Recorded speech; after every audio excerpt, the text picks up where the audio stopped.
Vibrant భక్తి TV ప్రేక్షకులకి స్వాగతం. ఈ రోజు మనతో పాటు ఉన్నారు ఆకిల శ్రీలక్ష్మి గారు, ఆస్ట్రాలజర్. నమస్తే అమ్మ. నమస్తే అమ్మా. ఎలా ఉన్నారు? బాగున్నా.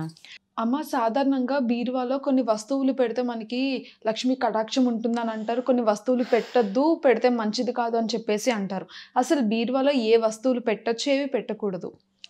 బీరువా అనేది నైరుతి మూల ఎక్కువగా పెడుతూ ఉంటారు. అంటే నైరుతి మూల పెట్టి మనకు తూర్పు వైపు తిరిగి ఒకలా పెట్టుకుంటారు, ఉత్తరాన్ని చూస్తున్నట్టుగా కొంతమంది పెట్టుకుంటారు. అంటే ఇప్పుడు నైరుతి కార్నర్ ఎలా అయితే ఉంటుందో, తూర్పు అనుకో తూర్పు వైపు కంటే పడమర గోడ వైపుకి వచ్చేలా పెట్టుకుంటారు.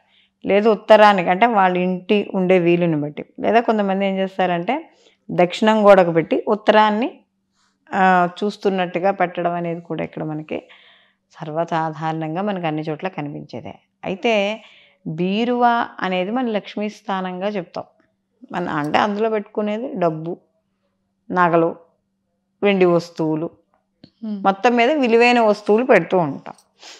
ఈ మధ్యన కొత్తగా దానికో అమ్మవారిని అతికించేయడాలు, లక్ష్మీదేవిని అతికించేయడాలు ఇవన్నీ. సో లక్ష్మీ స్వరూపంగా భావించిన దాంట్లో అసలు ఎటువంటివి పెడితే దరిద్రం అని చూసుకుంటే అసలు ముందర ఫస్ట్ బీరువా నీట్గా ఉండాలి. ఏ అరమారకు అరమారు ఇలా తీయంగానే కొంతమంది ఇళ్ళు చూస్తే తెలుస్తుంది, ఇలా తలుపు తీయంగానే డబ్బా వచ్చి కాళ్ళ మీద పడుతూ ఉంటాయి. సో అలా అసలు కాళ్ళ మీద అసలు అట్లా పడకూడదు. రెండు అందులో తీసుకొచ్చి ఇందులో పెడతారు, ఇందులో తీసుకొచ్చి అందులో పెడతారు, అవి కూడా తప్పే. రెండు చిరిగిపోయిన ఫోటోలు, దాని తర్వాత ఏమో ఏవైనా చిరిగిపోయిన నోట్లు, మనకి పాత నోట్లు ఉంటాయి, చిరిగిపోయిన నోట్లు, ఇలాంటివన్నీ కూడా తీసుకెళ్ళి దాంట్లో పెట్టడం అనేది అలాంటివి పెట్టకూడదు. అలాగే మనం ఖర్చు పెట్టే బిల్స్ అంటే మనకు ఖర్చుల ఖాతాలు ఉంటాయి, అలాంటివి ఒకటి బీరువాలో పెట్టకూడదు. ఎందుకంటే ఇంకా ఖర్చులు పెరుగుతూ ఉంటాయి. ఆ ఉండే స్థానం ధనస్థానం, ఆ ధనస్థానాన్ని నీట్గా చూసుకోవాలి, శుభ్రంగా ఉంచుకోవాలి ఎప్పుడు కూడా. అలాగే ఎక్కడికైనా ఒక ఫంక్షన్కి వెళ్ళొస్తాం, అబ్బా ఇది 10,000 రూపాయలు పట్టుచ్చారా, అమ్మో ఈ డ్రెస్ ఈ లంగా ఏం తడుపుతానులే, గాలి గారేసి మళ్ళీ లోపల పెట్టేద్దాం అని చెప్పి ఏం చేస్తాం, ఈ కట్టుకున్న బట్టలనే తీసుకొచ్చి ఒకసారి కట్టుకున్నామంటే అది మాసిపోయిన బట్ట కిందే లెక్క కదా మనకి.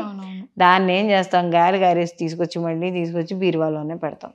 అంటే మాసిపోయిన బట్టలు తీసుకొచ్చి బీరువాలో ఉండకూడదు. అలాగే చిరిగిపోయిన బట్టలు, కట్టుకోని బట్టలు, చిరిగిపోయిన బట్టలు, ఇవి బాగా దాచిపెడతాం. తర్వాత కుట్టించుకోదాలే, అమ్మో ఈ డ్రెస్ ఎంతో డబ్బులు పెట్టి కొనుక్కున్నాను, అమ్మో పిల్లకి ఎంతో కాస్ట్లీ పెట్టి కొన్నాను, ఈ మాట వాళ్ళు కట్టుకోరు, పెట్టరు, అవి అందులోనే ఉంటాయి.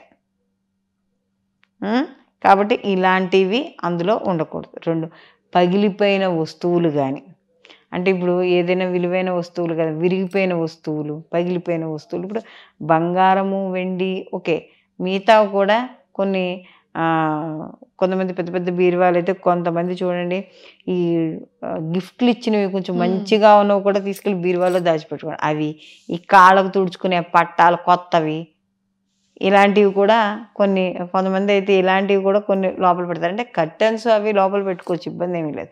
మరి కాళ్ళకు తుడుచుకునే పట్టాలు అంటే అలాంటివి కొంతమంది పెడుతూ ఉంటారు. అలాంటివి ఇవన్నీ కూడా కాస్త కొంచెం తగ్గించుకుంటే మంచిది. అలాగే గాజులు స్టాండ్లు ఉంటాయి మనకి బీరువాలో కూడా, గమనించేవాళ్ళు స్టాండ్లు ఉంటాయి.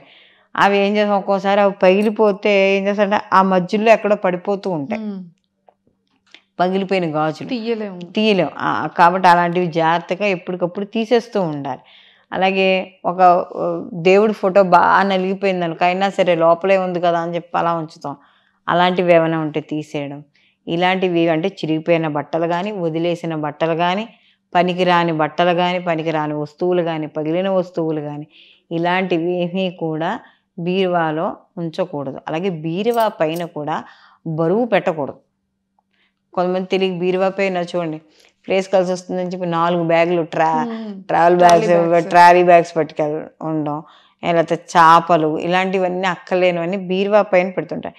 కింద లక్ష్మీదేవి ఉంటుంది, లక్ష్మీదేవి పైన బరువు ఉండకూడదు ఎప్పుడు. అందుకనే చూడండి మనకి దేవుడు గూడు పెట్టుకునేటప్పుడు కూడా దేవుడి పైన బరువు ఉండకూడదని చెప్తారు. దేవుడి పైన బరువు ఉండకూడదు ఎప్పుడు కూడా. అలాగే ఇక్కడ కూడా బీరువా పైన కూడా బరువులు, అలాగే ఎప్పటికప్పుడు బీరువాని శుభ్రం చేసుకుంటూ ఉండడం. చాలామంది ఏం చేస్తారంటే బీరువాని అలా వదిలేస్తూ ఉంటారు ఎన్ని నెలలు పెట్టినా. ఆ వెనకాల మనం ఎప్పుడైనా 4, 5 నెలలకు ఒకసారి తుడుస్తుంటే ఇంత బూజులు వస్తూ ఉంటాయి.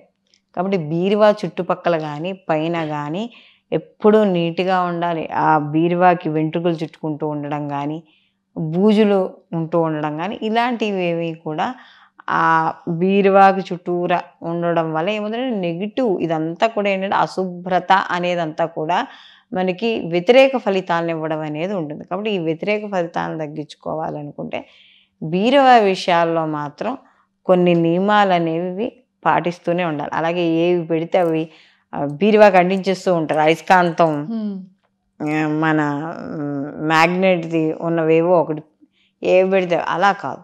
వాటికి మన బీరువాలో శుభప్రదమైనవి మంచివి పెట్టుకుంటాం కాబట్టి వాటికి తగ్గట్టుగానే అన్నీ కూడా ఏర్పాటు అనేది చేసుకోవాలమ్మా.